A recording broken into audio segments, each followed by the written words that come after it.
Electrical Design Consideration for Tall Buildings, Part 02. Service Rooms, Spaces and Risers.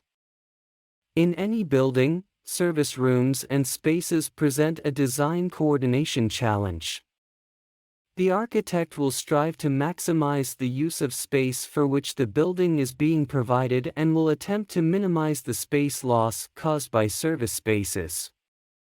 The electrical and mechanical engineers must work closely with the architect to ensure that an adequate number of service rooms and spaces are provided to support the building requirements.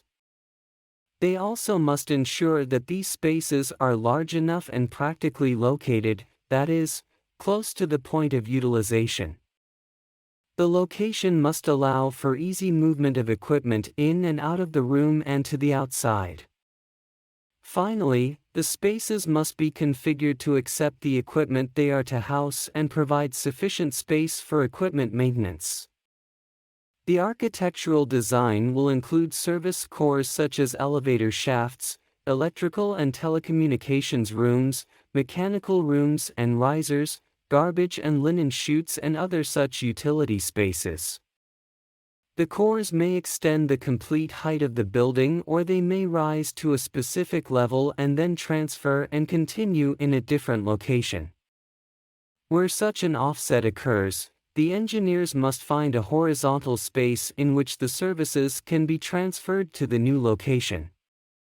In many cases, the electrical engineer will find that the electrical spaces provided in the initial design are irregular, undersized and impractical, and may request larger and more practically located spaces that will provide maintenance and service staff with a convenient and comfortable working environment.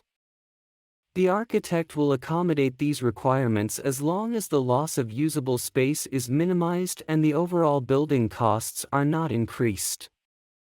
The space requirements for electrical and telecommunication riser rooms and spaces in tall buildings are significant.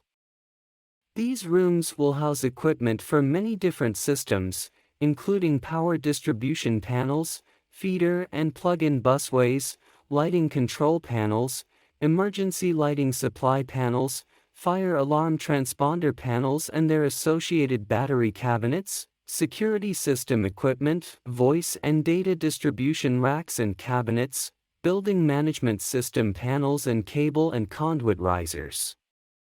To minimize the space demands, it may be possible to spread the equipment among several floors and to serve multiple floors with one piece of equipment, but this solution is not practical for all types of equipment. Services will be supplied radially from each service room to the point of utilization. The routing of cables and conduits that exit these service rooms presents another challenge. The electrical and telecommunications rooms in the service cores may be located adjacent to an elevator shaft and riser shafts for air distribution or linen or garbage chutes. Service raceways may not penetrate such risers, so the electrical engineer may be faced with a limited exit window. Usually, these raceways will exit into a public area and must be routed above a ceiling. These constraints may limit the size of the raceway window to the extent that it cannot accommodate all required raceways, resulting in the need for additional service risers on each floor. Cabling limitations also may result in additional service risers.